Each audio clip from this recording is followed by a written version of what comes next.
Hello everyone, welcome to my channel. I am Vanshika Jain, and in this video we will cover the 1.3 unit of Introduction to Disability, that is definition, character, categories and the legal provision for the PWDs in India.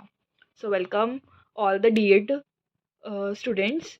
So जो भी लोग D.Ed कर रहे हैं special education, welcome to this channel. Let's begin this video. The first thing is सबसे पहले हमें definition समझनी है, फिर क्या क्या कैटेगरीज आती है बेंचमार्क डिसेबिलिटी में, और फिर क्या लीगल प्रोविजन है सारे पर्सन विद डिसेबिलिटीज़ जो भी लोग हैं उनका इंडिया में। सबसे पहले मैं आपको बता दूं कि पर्सन विद डिसेबिलिटीज़ और बेंचमार्क डिसेबिलिटी में क्या डिफरेंस होता है।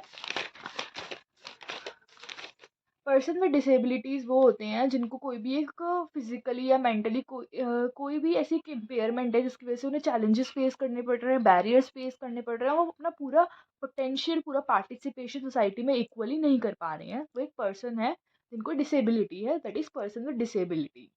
The person with benchmark disability is कि उनका एक बेंचमार्क सेट है RPWD एक्ट में, that is right of person with disabilities act.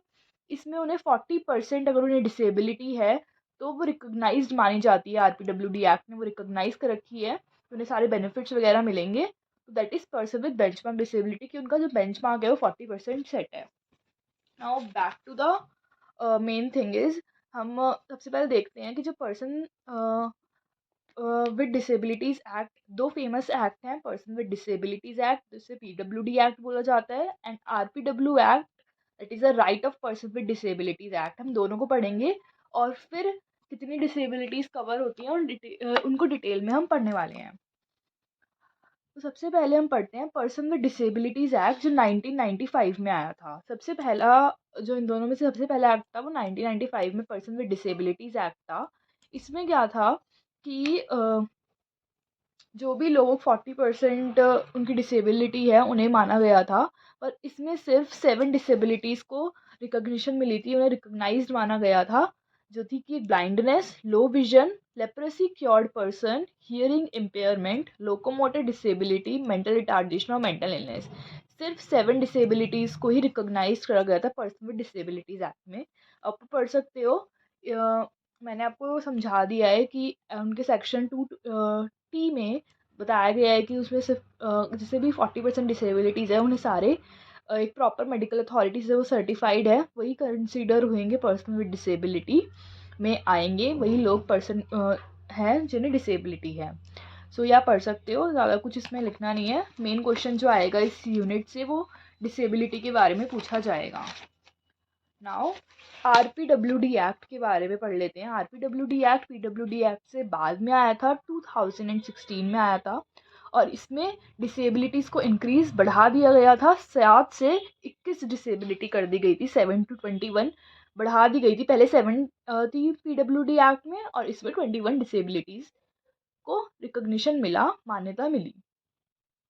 Ministry of social justice और empowerment of person with disability ने एम्पावर करा था, एडमिनिस्टर करा था, और इस एक्ट ने PWD एक्ट को रिप्लेस करा था, और 28 दिसंबर को इनैक्ट हुआ था और फोर्स में आया था 19 जनवरी 2017 में। नाउ इस एक्ट के साइलेंट फीचर्स हैं। साइलेंट फीचर्स ये हैं, कुछ इंपॉर्टेंट नहीं है, बस इसमें यही बता रखा है कि डिसेबिलिटी के इफेक्टिव मेजर्स जो लोगों को मिलने चाहिए, उनके राइट्स को इक्वली उन्हें प्रोवाइड करना, that is the feature of this act. Now you can see here, this is a flow chart of all the disabilities mention in the RPWD act. जो कलर्ड वर्ड्स आप देख रहे हैं वो सारी ही रिकॉग्नाइज्ड डिसेबिलिटी हैं जो भी RPWD एक्ट में दी गई हैं, और जो बॉक्स में नहीं है, कलर्ड नहीं है, that is not recognised by the RPWD act. तो सबसे पहले फिजिकल डिसेबिलिटी को 5 कैटेगरीज में डिवाइड करा गया है। फिजिकल, जो फिजिकली हमें दिखती हैं। इंटेलेक्चुअल, जो इंटेलेक्चुअल लेवल पे होती है, IQ लेवल पे। मेंटल बिहेवियर, मेंटल इलनेस जिसमें आता है, मेंटल इलनेस और मेंटल बिहेवियर। फिर डिसेबिलिटी या तो क्रॉनिकल न्यूरोलॉजिकल कंडीशन से हुई है या ब्लड डिसऑर्डर से हुई है। देन फिर मल्टीपल डिसेबिलिटी में हमारा बहुत सारी डिसेबिलिटीज आ जाती है, तो अलग कैटेगरी मल्टीपल डिसेबिलिटी है जो कि हम डेफ ब्लाइंड बेसिकली बोलते हैं। You can take a screenshot if you want to. Moving on to the next. तो सबसे पहली डिसेबिलिटी जो हम पढ़ने वाले हैं दैट इज़ ब्लाइंडनेस। ब्लाइंडनेस क्या होती है? एक वो कंडीशन जिसमें करेक्शन के बाद, यानी हम स्पेक्स के बाद, सर्जरी के बाद कोई बेस्ट करेक्शन या कॉन्टैक्ट लेंसेज जिससे भी हमारी आइज़ की साइट बढ़ रही है, उसके बाद भी वो कंडीशन है, इनमें से कोई भी 3 कंडीशन है, तो वो ब्लाइंडनेस कैटेगरी के अंदर आता है वो पर्सन।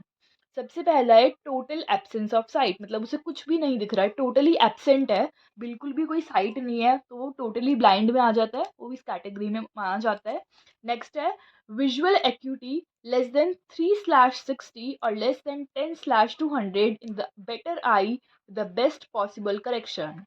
नाउ जो भी बच्चे वीआई से हैं उन्हें समझ में आ गया होगा, बट जो वीआई के नहीं है उन्हें बता देती हूँ। विजुअल इक्विटी और विजुअल फील्ड, दो टर्म्स आपको दिखने को मिलेगी विजुअली इम्पेयर्ड वाले पूरे कोर्स में, और ये बहुत इंपॉर्टेंट है समझना। विजुअल एक्यूटी क्या होता है? विजुअल एक्यूटी होता है हम कितना दूर तक देख पाते हैं, कितना डिस्टेंस हम कवर कर पाते हैं, दैट इज़ विजुअल एक्यूटी। अब हम कितना दूर तक देख पा रहे हैं, अगर वो 360 से कम है या 10/200 से कम है, स्नेलन चार्ट, हम जब आई साइट टेस्ट कराने जाते हैं तो हमें एक चार्ट दिखता है, हम उससे अपनी आई टेस्ट कराते हैं। मैं आपको अभी दिखा दूंगी कैसा होता है वो चार्ट, बट पहले हम समझ लेते हैं। और फील्ड ऑफ विजन क्या होता है? फील्ड ऑफ विजन होता है हम कितना एरिया कवर कर पाते हैं। फॉर एग्जाम्पल, जब हम बिल्कुल सामने देख रहे हैं बिना अपनी गर्दन को टिल्ट करे, मूव करे, तो हमें लेफ्ट का और राइट का भी दिखता है, बिना मूव करे अपनी गर्दन को हमें लेफ्ट और राइट का भी दिखता है, पर हम देख सामने रहे होते हैं। तो ये क्या होता है? हम एक फील्ड ऑफ विजन, एक एरिया कवर कर रहे होते हैं, लेफ्ट राइट सीधे सबका, तो ये एक एंगल बनाता है। तो ये एंगल अगर 10 डिग्री से भी कम है तो वो ब्लाइंड कैटेगरी के अंदर आता है। Now here you can see there is a Snellen chart, या पूरा आपको मैं ऊपर से करके दिखा देती हूँ। ये क्या है? पूरा एक स्नेलन चार्ट होता है जब हम अपनी आईसाइट टेस्ट कराने जाते हैं। तो मैं दिखाती हूँ। सबसे पहले यहाँ क्या लिखा हुआ है? 360 से कम होनी चाहिए और 10/200 से। अब आपको यहाँ पे 3/60 ले रखा है, मतलब 3 मीटर का डिस्टेंस बता रखा है। यहाँ पे 6/60 आएगा, यहाँ पे 6/60 है, बात एक ही है, ये 6 मीटर का डिस्टेंस से ले रखा है और ये 3 मीटर के डिस्टेंस से ले रखा है। ऐसे ये 10/200 है और ये 20/200 है, बात सेम है, सिर्फ डिस्टेंस का फ़र्क आ जाता है। ये मीटर में है और फीट में है, ये वाला फीट में है, ये मीटर में है। डिस्टेंस बढ़ा देते हैं तो ये हो जाता है, आप कोई भी लिख सकते हैं इनमें से। तो 3/60 से कम है, यानी 6/60 से कम है, ये वाली लाइन आएगी।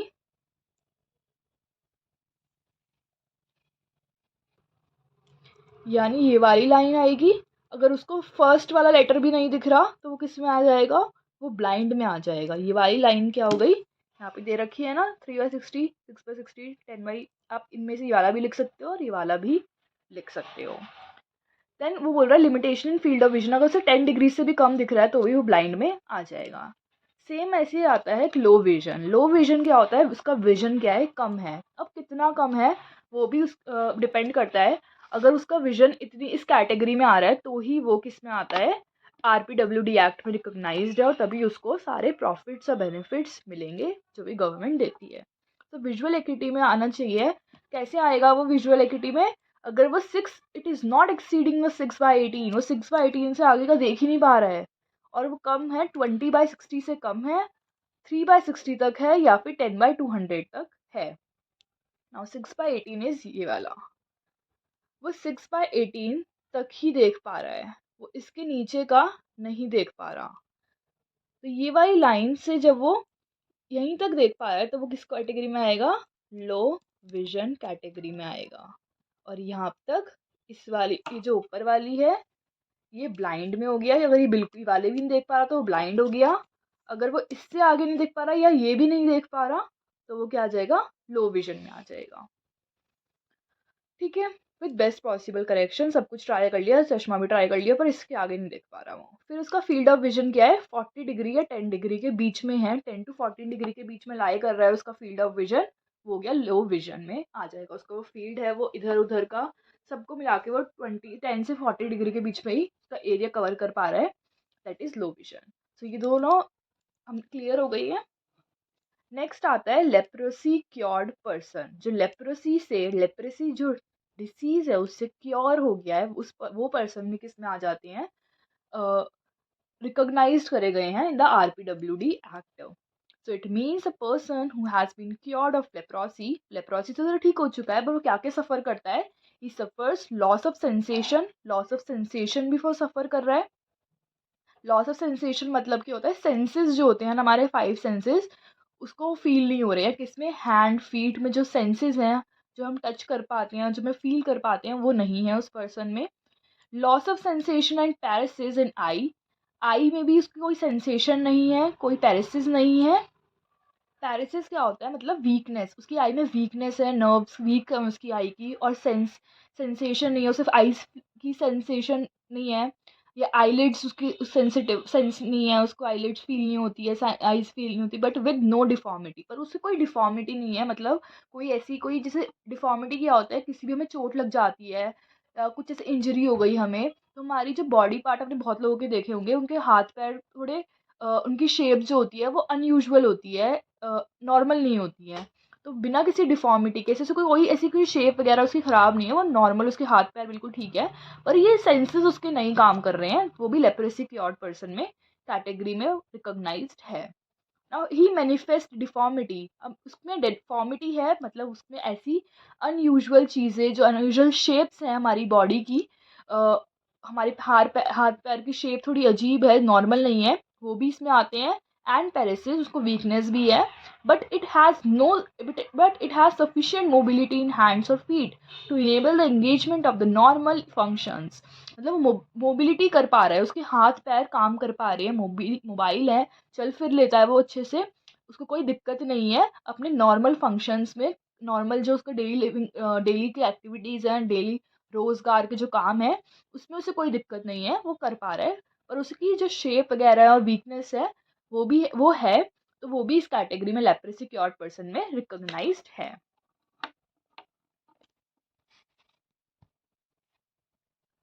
Now, the third point is extreme physical deformity as well as advanced age, which prevents him or her from the gainful occupation slash expression. The leprosy cured shall be constructed accordingly. मतलब उसको बहुत ज़्यादा physically deformity है, मतलब जब हम physically किसी बंदे को देखते हैं, हम उसको फिजिकल रूप में देखते हैं, जब हमें सारे उसके मतलब दिख रहे हैं, हाथ पैर दिख रहे हैं, तो उसके शेप्स जो हैं वो बहुत ज़्यादा एक्सट्रीमली डिफ़ॉर्म है, नॉर्मल नहीं है, उसकी शेप्स वगैरह थोड़ी अनयूजुअल है, as well as advanced age which prevents him और हर, और उसकी बहुत ज़्यादा एज भी है, जिससे वो अपने गेनफुल ऑक्यूपेशन नहीं कर पा रहा है। प्रिवेंट करता है मतलब वो रिस्ट्रिक्ट हो गया है अपने ऑक्यूपेशन को, अपने प्रोफेशन को, अपने एक्सप्रेशन से वो नहीं कर पा रहा है, वो भी हमारे लेप्रोसी क्योर्ड पर्सन में आते हैं। लेट मी शो यू कैसे लेप्रोसी क्योर्ड पर्सन दिखते हैं। लाइक हियर यू कैन सी, जिनके हाथ थोड़े अनयूजुअल शेप्स है, नॉर्मल नहीं है, तो ये लेप्रोसी क्योर्ड के पेशेंट्स हैं, तो आप समझ में आ रहा होगा। नेक्स्ट हमारा आता है हियरिंग इम्पेयरमेंट। हियरिंग इम्पेयरमेंट को दो उसमें क्लासीफाई करा गया, दो टाइप्स होते हैं, that is deaf and hard of hearing. Deaf क्या होता है, which a person means having 70 dB 70 decibel hearing loss in the speech frequency in both the ears. तो डेफ और हार्ड ऑफ हियरिंग में यही डिफरेंस होता है। डेफ जो होते हैं उन्हें बिल्कुल भी नहीं सुनाई देता, हम चाहे कितने भी इंस्ट्रूमेंट्स इक्विपमेंट्स हम कान में लगा लें, पर उन्हें नहीं सुनाई देगा। हार्ड ऑफ हियरिंग वो होते हैं, उन्हें सुनाई नहीं देता, पर हम कुछ ऐसे इंस्ट्रूमेंट्स, ऐसे इक्विपमेंट्स हम उनको देते हैं, एड जैसे देते हैं, जिनकी वजह से उनकी हियरिंग इम्प्रूवमेंट होती है। पर 7 डेसिबल क्या होता है, हम जो हियरिंग फ्रिक्वेंसी है उसको मेजर करने के लिए हम 70 dB यूज़ करते हैं। अब उन्होंने बोला है 70 dB है अगर वो, तो डेफ हैं, और 70 dB से ज़्यादा होते हैं तो वो डेफ होते हैं। अगर 60 to 70 के बीच में है तो वो हार्ड ऑफ हियरिंग में आते हैं, पर वो बाहर की कोई इंस्ट्रूमेंट्स वगैरह यूज़ करके दे कैन मैनेज, वो थोड़ा बहुत सुन लेते हैं। सो ये है नॉइज़ लेवल, यहाँ पे देख सकते हैं आप 70 से ज़्यादा जो होते हैं वो सारे में क्या आते हैं, डेफ में आते हैं। एंड 70 से 60 के बीच में हमारे हार्ड ऑफ हियरिंग वाले पीपल आ जाते हैं, पर वो दोनों ही ईयर्स की बात करी गई है। Now moving on to the locomotor disability. Actually video बहुत लंबी हो चुकी है, तो इस वीडियो को यहीं ख़त्म करते हैं। See in the part 2 for more disabilities, अभी 21 डिसेबिलिटीज़ हैं हमें कवर करनी है, अभी हमने 4 डिसेबिलिटीज़ ही हुई हैं। So see you in the next part. Don't forget to like, share and subscribe the video. Also next video भी मत ज़रूर देखना. See you in the next video. Thank you so much जिन्होंने अभी तक देखा, and see you in the next video. Tata, bye bye.